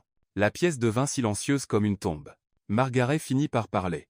Vous êtes vraiment prêt à tout risquer pour elle? Ce n'est pas un risque. C'est la meilleure chose qui me soit arrivée, personnellement et professionnellement. Le vote fut serré, 7 contre 5, mais Olivia conserva son poste. En quittant l'immeuble ensemble ce soir-là, Olivia glissa sa main dans celle d'Alexander. Alors, dit-elle, qu'est-ce qui se passe maintenant? Maintenant nous allons au dîner de dimanche avec ta famille. Maintenant nous organisons une vraie soirée de fiançailles. Maintenant nous trouvons comment faire fonctionner cette chose folle et impossible. Et le contrat de fausses fiançailles? Nous le déchirons. Nous n'en avons plus besoin. Cette nuit-là, ils s'assirent sur le canapé d'Olivia et déchirèrent leur accord original morceau par morceau. Puis Alexander sortit une petite boîte en velours. Je sais que c'est à l'envers, dit-il, mais j'espérais que tu accepterais de rendre ça officiel. À l'intérieur se trouvait une bague qui coupa le souffle d'Olivia, un design vintage, art déco, avec un diamant central entouré de pierres plus petites, élégant et intemporel. C'était celle de ma grand-mère, dit Alexander. Elle me l'a donnée après le gala. Elle a dit qu'elle savait que tu étais la bonne. Comment pouvait-elle le savoir? Elle a dit, tu l'as regardée comme si elle était la réponse à une prière que tu avais trop peur de formuler à voix haute. Elle avait raison, murmura Olivia. Tandis qu'Alexander glissait la bague à son doigt, Olivia réalisa que parfois les meilleures choses de la vie viennent des endroits les plus inattendus. Parfois un mensonge désespéré prononcé dans un moment de panique peut devenir la plus belle vérité. Je t'aime, dit-elle, les mots à la fois tout neufs, et comme quelque chose qu'elle avait attendu toute sa vie de dire. Je t'aime aussi, répondit-il en la prenant dans ses bras. Pour de vrai cette fois. Sans contrat, sans clause de sortie. Juste nous. Juste nous. Dehors, la ville scintillait de possibilités. Et à l'intérieur, 2 personnes qui avaient commencé comme des inconnus, étaient devenues de faux fiancés, et avaient fini par quelque chose d'infiniment plus précieux planifier leur vrai futur ensemble. Les fausses fiançailles avaient duré 6 semaines. Les vraies duraient toute une vie. 6 mois plus tard, le domaine des Hampton ressemblait à un conte de fées. Des roses blanches et des pivoines, des milliers, cascadaient de chaque surface, créant un jardin enchanté qui semblait briller sous le soleil de fin d'après-midi. Un quatuor à cordes jouait doucement en fond tandis que les invités en tenue de soirée se mêlaient sur la pelouse impeccablement tondue, les flûtes de champagne capturant la lumière dorée. Olivia Harper, bientôt Olivia Sterling, se tenait à la fenêtre de la suite nuptiale, essayant de calmer ses nerfs. Sa robe de mariée était un chef-d'œuvre de dentelle vintage et de soie avec de délicates perles qui capturaient la lumière à chaque respiration. Elle avait appartenu à Eleanor Sterling, la grand-mère d'Alexander, qui avait insisté pour qu'Olivia la porte. Quelque chose d'emprunté, quelque chose de bleu, et quelque chose qui vient avec 60 ans de mariage heureux, avait dit Eleanor en lui présentant la robe soigneusement conservée 3 mois plus tôt. Tu es absolument rayonnante, darling, dit Victoria Chen, l'organisatrice de mariage d'Olivia, et la faiseuse de miracles qui avait réussi à organiser ce qui était appelé le mariage de la décennie en seulement 6 mois. Bien que je doive dire, tu rayonnes depuis des semaines déjà. Le mariage te va bien. Nous ne sommes pas encore mariés, répondit Olivia en touchant le collier de perles à son cou, son quelque chose de neuf, un cadeau d'Alexander ce matin-là avec une note qui disait simplement « Pour ma partenaire en tout. Toujours. Chérie, vous êtes mariés dans tous les sens qui comptent depuis cette réunion du conseil, dit Sophia en apparaissant à côté d'elle dans sa robe de demoiselle d'honneur, un rose poudré magnifique qui complétait parfaitement ses cheveux blonds. La cérémonie ne fait que rendre ça officiel. Les 6 derniers mois avaient été un tourbillon qui avait à la fois paru incroyablement rapide et parfaitement naturel. Après leur vraie fiançailles, tout était passé à la vitesse supérieure. L'attention médiatique avait été intense au début, mais ils l'avaient affrontée ensemble, présentant un front uni qui avait fini par conquérir même les critiques les plus sévères. Alexander avait fait la couverture de Forbes sous le titre Le PDG qui a trouvé son cœur, tandis qu'Olivia avait été profilée dans Working Woman comme la maven du marketing qui révolutionne l'Amérique corporative. Plus important encore, ils avaient navigué les complexités de la fusion de leurs mondes très différents avec une grâce surprenante.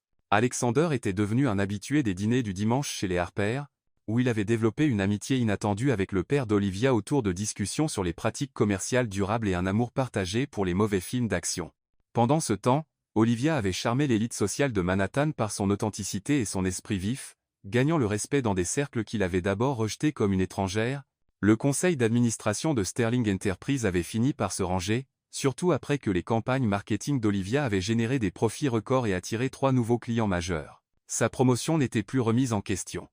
Elle était célébrée comme l'une des décisions les plus intelligentes d'Alexander. 5 minutes, mesdames, appela David, l'assistant d'Alexander, en frappant à la porte. Le marié devient nerveux. L'estomac d'Olivia se noie de papillons qui n'avaient rien à voir avec les nerfs et tout, avec l'excitation. Dans 5 minutes, elle descendrait l'allée pour épouser l'homme qui avait commencé comme son faux fiancé et était devenu l'amour de sa vie. « Attends » dit-elle soudain en se tournant vers Sophia. « Où est mon quelque chose de vieux ?» Sophia sourit et lui tendit un petit paquet enveloppé de la part de papa et maman. À l'intérieur se trouvait la bague de mariage de grand-mère Rose, une simple alliance en or portée pendant 57 ans de mariage. Y était jointe une note de l'écriture de sa mère. Grand-mère Rose disait toujours que le bonhomme verrait ton cœur avant ton visage, tes rêves avant tes peurs, et ton avenir avant ton passé. Alexander voit tout cela et plus encore. Elle l'aurait adoré. Olivia glissa la bague à son doigt droit à côté de la bague de fiançailles qui avait causé tant de remous 6 mois plus tôt. Le diamant vintage captura la lumière, et elle aurait juré sentir la bénédiction de sa grand-mère. « Ok » dit-elle en prenant une profonde inspiration. « Je suis prête. » La musique processionnelle commença, et le cœur d'Olivia s'emballa, mais c'était le bon genre d'emballement, celui qui vient de l'anticipation plutôt que de l'anxiété.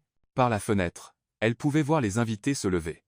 Sa famille élargie de Brooklyn mélangée à l'élite de Manhattan, les associés d'Alexander discutant facilement avec ses amis d'université, les enfants des 2 familles servant de petites demoiselles et garçons d'honneur. C'était exactement ce qu'ils avaient tous les deux voulu. Un mariage qui reflétait leurs 2 mondes, réunissant tous ceux qu'ils aimaient dans une seule et magnifique célébration. Sophia lui fit une dernière étreinte. « Va chercher ton happy end ». La marche jusqu'au jardin parut à la fois interminable et instantanée. Les parents d'Olivia l'attendaient à l'entrée de l'allée, tous les 2 l'accompagneraient parce que, comme l'avait dit son père, il nous a fallu nous 2 pour élever cette femme incroyable, donc il nous faudra nous 2 pour la donner. « Tu es magnifique, Mia », murmura sa mère en ajustant une dernière fois le voile d'Olivia. « Tout comme ta grand-mère le jour de son mariage », ajouta son père en lui offrant son bras. La musique s'enfla, et ils commencèrent la marche sur l'allée couverte de pétales.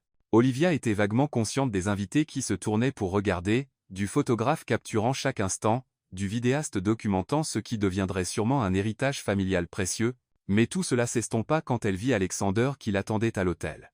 Il portait un smoking gris anthracite parfaitement ajusté avec une boutonnière de rose blanche, et ses cheveux habituellement impeccablement coiffés étaient légèrement ébouriffés, comme s'il y avait passé la main, ce qu'il faisait probablement quand il était nerveux ou excité.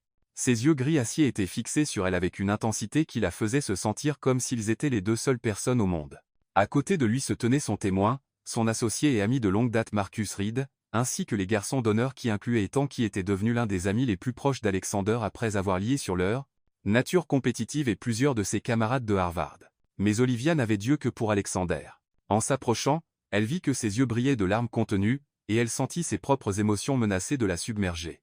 C'était vraiment en train d'arriver. Après tous les faux rendez-vous, les baisers fins et les apparitions publiques soigneusement orchestrées, ils étaient sur le point de se promettre l'éternité, pour de vrai. Quand ils atteignirent l'hôtel, ses parents embrassèrent chacun sa joue avant de placer sa main dans celle d'Alexander. Le contact fut électrique, exactement comme le tout premier jour où il avait joué le jeu de son mensonge désespéré. « Salut » murmura-t-il, juste assez fort pour qu'elle l'entende. « Salut toi » murmura-t-elle en retour, incapable d'arrêter de sourire. L'officiant, un ami de la famille qui connaissait Eleanor Sterling depuis des décennies, commença la cérémonie avec des mots sur l'amour et le partenariat, sur le voyage qui les avait menés à ce moment, mais Olivia écoutait à peine, trop absorbée par le regard d'Alexander, par la mémorisation de chaque détail de cet instant parfait. Le couple a choisi d'écrire ses propres vœux, annonça l'officiant. Alexander. Voulez-vous commencer? Alexander hocha la tête et sortit une feuille pliée, bien qu'Olivia remarque que ses mains étaient stables malgré l'émotion dans ses yeux. Olivia, commença-t-il, sa voix portant clairement à travers le jardin. Il y a 6 mois, tu m'as pointé du doigt dans un moment de panique et tu as changé nos 2 vies pour toujours. Tu essayais de résoudre un problème, mais ce que tu as vraiment fait, c'est répondre à une question que je ne savais même pas que je me posais. Il s'arrêta, jetant un œil au papier avant de revenir à elle. Je pensais que tout était réglé.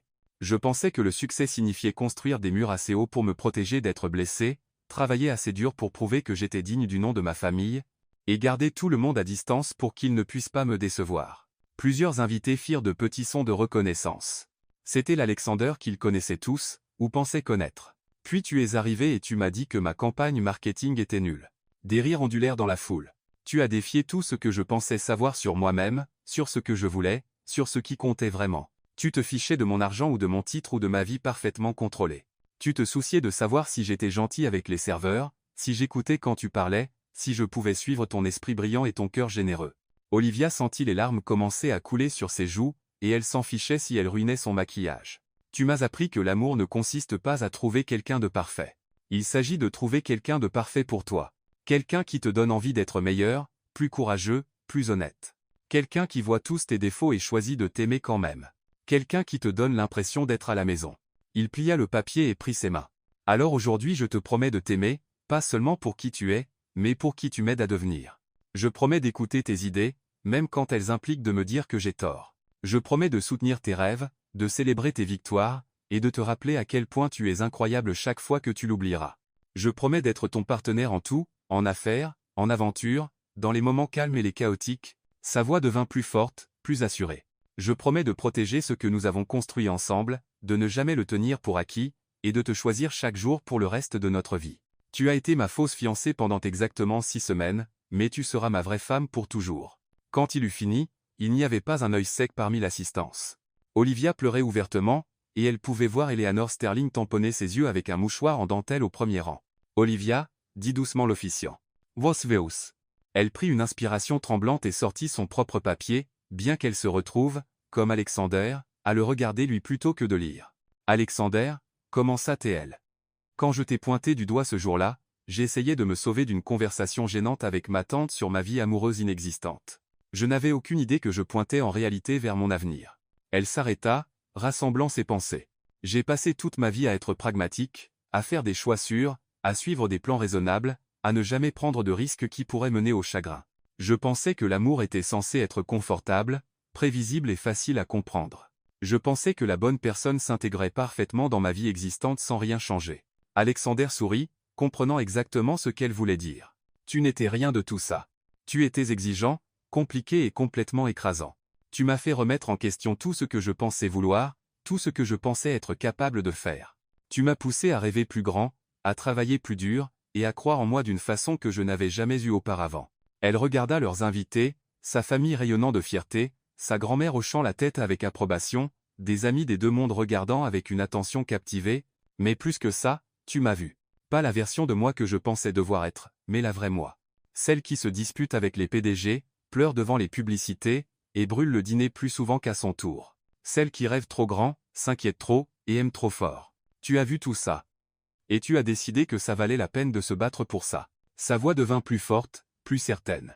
Alors aujourd'hui je te promets de continuer à être cette personne, celle qui te défie, te soutient et refuse de te laisser te cacher derrière ton travail quand tu as peur.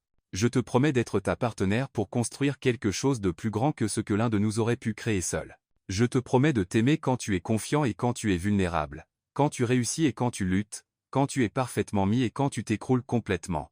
Elle plia son papier et regarda directement dans ses yeux. Je te promets de choisir l'aventure plutôt que la sécurité, l'amour plutôt que la peur, nous plutôt que tout le reste. Je te promets d'être ta vraie femme, ta véritable partenaire, ta personne pour toujours. Et je te promets que peu importe à quel point notre vie deviendra folle, peu importe les défis que nous affronterons, nous les affronterons ensemble. Elle s'arrêta, puis sourit à travers ses larmes. Tu as été mon faux fiancé par accident, mais tu es mon vrai mari par choix, aujourd'hui, demain, et toujours. L'officiant dut attendre un moment que les réactions émotionnelles des invités se calmant avant de continuer avec l'échange des alliances. Marcus s'avança avec l'alliance d'Olivia, une bague conçue pour compléter parfaitement sa bague de fiançailles, tandis que Sophia tendait celle d'Alexander, un classique anneau en platine gravé des coordonnées de l'endroit où ils avaient partagé leur premier vrai baiser. Avec cette alliance, dit Alexander en glissant la bague au doigt d'Olivia, je te prends pour épouse. Avec cette alliance, répéta Olivia, les mains légèrement tremblantes en plaçant la sienne à son doigt, je te prends pour époux. Par le pouvoir qui m'est conféré par l'État de New York, dit l'officiant en leur souriant à tous les deux, je vous déclare mari et femme. Alexander, vous pouvez embrasser votre marié.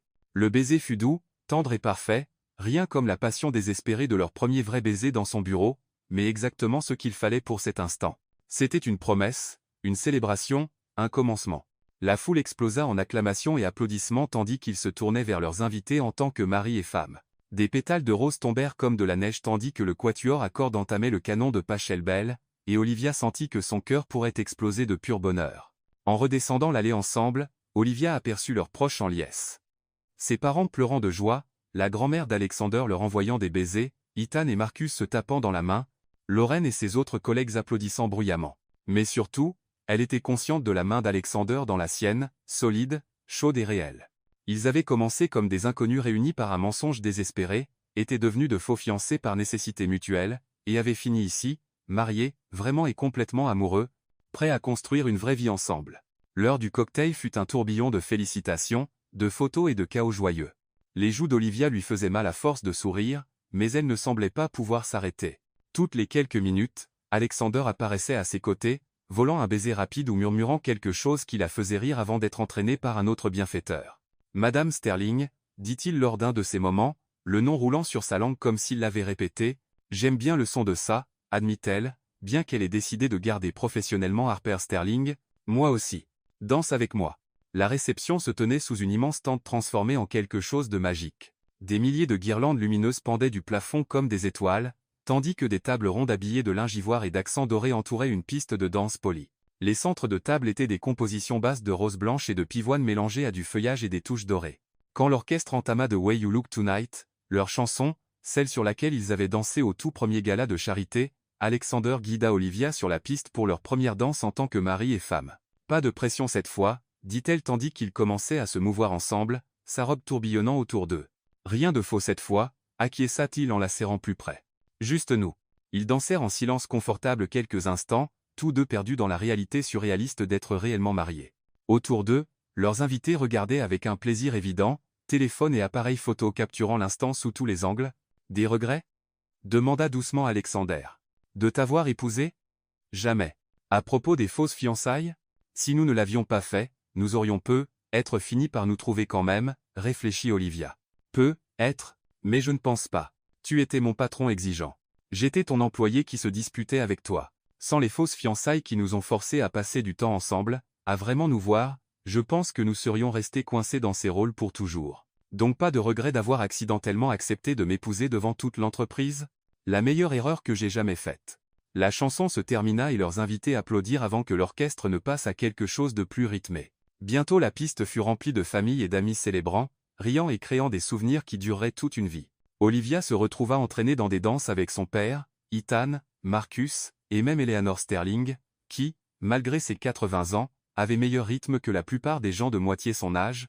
Tu l'as rendu si heureux, ma chère, dit Eleanor tandis qu'elles oscillaient ensemble sur une chanson plus lente. Je n'ai pas vu Alexander sourire autant depuis qu'il était petit garçon. Il m'a rendue heureuse aussi. Merci de m'avoir accepté dans ta famille. T'accepter, darling ? Je t'ai revendiqué comme petite fille dès l'instant où je t'ai rencontré, tu es exactement ce dont ce garçon avait besoin, quelqu'un avec assez de caractère pour le garder honnête et assez de cœur pour le garder humain. Au fil de la soirée, il eut des discours allant de l'hilarant l'histoire d'Ethan sur la tentative d'Alexander d'aider aux travaux de jardin chez les Harper au profondément émouvant Marcus, parlant de la façon dont Olivia avait révélé le meilleur de son meilleur ami. Le père d'Olivia parla de regarder sa fille trouver non seulement l'amour mais un vrai partenaire, tandis qu'Eleanor partagea des anecdotes sur l'enfance d'Alexander, qui le fit rougir, et tout le monde rire aux éclats. Le découpage du gâteau fut une aventure, un chef-d'œuvre à 3 étages décoré de pivoine en sucre presque trop beau pour être mangé. Presque. Alexander réussit à mettre de la crème sur le nez d'Olivia, ce qui la fit répliquer en lui en mettant sur la joue, au grand plaisir des photographes et des invités, tandis que la nuit touchait à sa fin, Olivia se retrouva au bord de la piste de danse, regardant leurs proches célébrer. Des enfants couraient dans leurs beaux vêtements, des parents âgés partageaient des histoires en petits groupes, et la foule plus jeune dansait encore avec énergie au choix de plus en plus contemporain de l'orchestre. Submergé, Alexander apparut à ses côtés, desserrant légèrement son nœud papillon. Du meilleur des façons. C'est parfait. Tout. Même la partie où ton cousin Miguel a défié ma colocataire de fac à un battle de danse. Surtout cette partie. Tu as vu Eleanor les encourager? Ils restèrent ensemble à regarder leur famille, désormais une grande famille chaotique et merveilleuse, célébrée autour d'eux. À quoi penses-tu? Demande Alexander. À tout. À quel point les choses sont différentes d'il y a 6 mois. À quel point j'avais peur ce premier jour, pensant avoir complètement détruit ma vie. Au lieu de cela, tu l'as complètement changé. Nous l'avons changé tous les deux. Tandis que la soirée se terminait, ils dirent au revoir à leurs invités avec des étreintes, des baisers et des promesses de se revoir bientôt. Eleanor fut parmi les dernières à partir, glissant un petit paquet enveloppé dans les mains d'Olivia. Pour votre première maison ensemble, dit-elle. Ouvrez-le quand vous serez prêts à commencer le prochain chapitre. Leur lune de miel ne commencerait pas avant une semaine, ils passaient quelques jours dans une suite au Plaza avant de s'envoler pour l'Italie pour 2 semaines de détente totale. Mais ce soir, ils rentraient au brownstone d'Alexander, leur brownstone maintenant, pour commencer leur vraie vie de mari et femme. Dans la voiture sur le chemin de la ville, Olivia ôta ses talons et se blottit contre le flanc d'Alexander, toujours dans sa robe de mariée mais complètement détendue pour la première fois de la journée. Ouvre le cadeau d'Eleanor, suggéra Alexander en désignant le petit paquet qu'elle avait posé sur le siège à côté d'elle. À l'intérieur se trouvait un petit cadre en argent contenant une photo qu'Olivia n'avait jamais vue. Les grands-parents d'Alexander le jour de leur mariage, incroyablement jeunes et rayonnants de bonheur. L'inscription sur le cadre disait « L'amour ne consiste pas à trouver quelqu'un de parfait. Il s'agit de trouver quelqu'un de parfait pour vous. Bienvenue dans la famille, petite fille. Eleanor. Elle t'aime vraiment, dit Alexander en lisant par-dessus son épaule. Je l'aime aussi. Toute ta famille, en fait. Je ne m'y attendais pas. À quoi tu t'attendais? Je ne sais pas. Qu'ils soient plus comme les gens des pages mondaines, froids, critiques, obsédés par les apparences, certains le sont. Mais ceux qui comptent se soucient plus du caractère que des relations. Ils s'arrêtèrent devant le Brownstone, un magnifique bâtiment de 4 étages dans l'Upper East Side, dont Olivia apprenait encore à penser comme chez elle. Ils avaient vécu séparément jusqu'au mariage, voulant préserver certaines traditions même s'ils en avaient bouleversé d'autres. Prêt à me porter par-dessus le seuil? Demanda Olivia alors qu'ils se tenaient devant la porte bleue familière. Toujours, répondit Alexander en la soulevant dans ses bras avec une facilité qui la fit rire. À l'intérieur, la maison était calme et paisible, un contraste frappant avec le chaos joyeux de la réception. Quelqu'un probablement David, l'assistant remarquablement efficace d'Alexander avait fait disposer des fleurs dans toute la maison, et une bouteille de champagne refroidissait dans un seau à glace sur le comptoir de la cuisine. « Bienvenue à la maison, Madame Sterling », dit Alexander en la reposant dans le hall d'entrée. « Bienvenue à la maison. »« M. Sterling », répondit-elle en tendant la main pour enfin redresser son nœud papillon de travers. Ils restèrent là un moment, se regardant simplement, tous deux encore un peu étourdis par la réalité d'être réellement mariés. « Alors, dit finalement Olivia, qu'est-ce que les gens mariés font la nuit de leur mariage? J'ai entendu dire qu'ils parlent de leurs sentiments et font des plans pour l'avenir. » Il sourit. Ça semble scandaleux. Absolument choquant. Ils ouvrirent le champagne et s'installèrent sur le canapé du salon, leur salon, la robe d'Olivia étalée autour d'elle comme une princesse de conte de fées. Ils parlèrent du mariage, de leur moment préféré, de leur fierté de voir tout se dérouler parfaitement. « J'ai quelque chose pour toi, dit finalement Alexander en sortant une petite boîte enveloppée. On n'avait dit pas de cadeau avant Noël. Celui-ci ne compte pas. Ouvre. » À l'intérieur se trouvait une clé, ancienne et légèrement ternie, clairement antique. C'est pourquoi la maison au lac, la propriété familiale dans les Adirondacks. Elle est vide depuis des années, mais j'ai pensé que nous pourrions en faire la nôtre. La rénover. En faire un endroit où nous échapper quand la ville devient trop écrasante. Olivia fit tourner la clé dans ses mains, imaginant des week-ends d'été paresseux, des randonnées d'automne, des soirées d'hiver cosy devant une cheminée. J'adorerais ça, dit-elle. Notre petit refuge à nous. Notre petit royaume, acquiesça Alexander. Où personne ne peut nous déranger avec des rapports trimestriels, des réunions du conseil ou des événements mondains. Juste nous, la nature et une connexion téléphonique horrible. Parfait. Tandis que la nuit avançait, ils montèrent enfin à la chambre principale, leur chambre maintenant.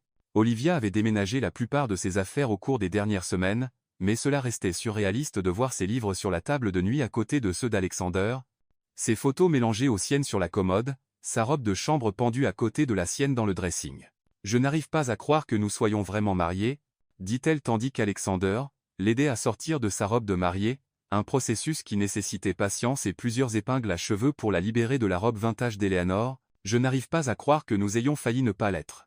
Si tu ne m'avais pas pointé du doigt ce jour-là, nous nous serions trouvés quand même, dit Olivia avec assurance. L'univers ne nous aurait pas laissé passer à côté de ça. Tu crois? Je le sais. Nous étions faits l'un pour l'autre. Alexander.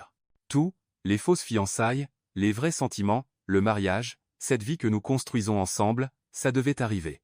Plus tard, alors qu'ils étaient allongés au lit, officiellement mari et femme, plus de comédie, plus de contrat, juste de l'amour, de l'engagement et la promesse de l'éternité, Olivia pensa au voyage qui les avait menés ici. 6 mois plus tôt, elle était une directrice marketing célibataire vivant dans un petit appartement, passant à côté d'une vie qui lui semblait incomplète. Elle avait peur de prendre des risques, convaincue qu'elle n'était pas faite pour quelque chose d'extraordinaire, résignée à être ordinaire. Maintenant elle était Madame Olivia Harper Sterling, directrice marketing senior, dans l'une des entreprises les plus prospères de Manhattan, vivant dans un magnifique brownstone avec l'homme qu'elle aimait plus qu'elle ne l'aurait jamais cru possible. Elle faisait partie d'une famille qui l'acceptait complètement, construisant une vie qui dépassait ses rêves les plus fous. « À quoi penses-tu » demanda Alexander, son bras se resserrant autour d'elle. « À tout ce qui a changé. À quel point tout est différent. Mieux? Tellement mieux. Même les parties effrayantes. » Quelle partie effrayante? Olivia réfléchit. Être sous les projecteurs, que les gens scrutent notre relation, fusionner nos vies si complètement qu'il n'y a plus de retour en arrière possible. Des secondes pensées? Jamais. Mais parfois je pense à ce qui se serait passé si j'avais paniqué ce premier jour, ou si tu m'avais démasqué au lieu de jouer le jeu. Je suis content que tu n'aies pas paniqué. Je suis content d'avoir joué le jeu. Je suis content que nous ayons tous les deux été assez courageux pour prendre le risque. Même si ça a commencé par un mensonge, les fiançailles étaient un mensonge. Mais tout le reste, ce que nous ressentions, comment nous nous soutenions, comment nous nous sommes battus pour ce que nous avons construit ensemble, ça a été réel dès le début. Olivia se blottit plus près de son mari, encore émerveillée par ce mot. Je t'aime, Alexander Sterling. Je t'aime aussi, Olivia Harper Sterling. Pour toujours et à jamais. Pour toujours et à jamais. Dehors, New York bourdonnait de son énergie habituelle, des millions de personnes poursuivant leurs propres rêves, affrontant leurs propres défis, écrivant leurs propres histoires d'amour, mais à l'intérieur de leur brownstone, dans leur chambre, dans leur mariage, tout était paisible, parfait et exactement comme cela devait être. Les fausses fiançailles avaient duré 6 semaines. Le vrai mariage durait toute une vie. Et tout avait commencé avec 5 secondes de panique, un mensonge désespéré, et le courage de pointer un inconnu et de l'appeler son fiancé. Parfois Olivia pensait, en s'endormant dans les bras de son mari, que les plus belles histoires d'amour commençaient dans les circonstances les plus improbables. Parfois les plus grands risques menaient aux plus grandes récompenses. Et parfois, quand on arrêtait d'essayer de tout contrôler et qu'on suivait simplement son cœur, on trouvait exactement ce qu'on ne savait pas qu'on cherchait. 1 an plus tard. Olivia, où as-tu mis les? Alexander s'arrêta net en entrant dans leur cuisine et trouva sa femme près de la fenêtre, tenant quelque chose dans ses mains avec une expression d'émerveillement. Les quoi? Demanda-t-elle distraitement sans se retourner. Les projections trimestrielles pour. Il ne finit jamais. Parce qu'elle se tourna vers lui, et il vit qu'elle tenait un petit bâtonnet blanc. Des larmes coulaient sur son visage. Tu te souviens quand on a parlé d'agrandir la famille, dit-elle, la voix tremblante d'émotion. Les yeux d'Alexander s'écarquillèrent quand la compréhension le frappa. Toi? Je suis enceinte, murmura-t-elle. Nous allons avoir un bébé. Il traversa la cuisine en 2 enjambées, la soulevant dans ses bras et la faisant tournoyer tandis qu'elle riait à travers ses larmes. Un bébé, dit-il en la reposant et en posant délicatement ses mains sur son ventre encore plat. Notre bébé. Tu es heureux? Heureux, Olivia? Je suis aux anges. J'ai peur, j'ai hâte, et je t'aime tellement que j'ai du mal à penser correctement. Bien, dit-elle en posant son front contre le sien, parce que ce bébé va tout changer. Les meilleurs changements le font toujours. Tandis qu'ils restaient là dans leur cuisine, se tenant l'un l'autre et émerveillés par la nouvelle vie qu'ils avaient créée, Olivia ne pouvait s'empêcher de penser à tout le chemin parcouru. De faux fiancés à vrais époux, puis futurs parents, leur histoire d'amour ne cessait de s'embellir, et ce petit miracle qui grandissait en elle n'était que le début. Fin.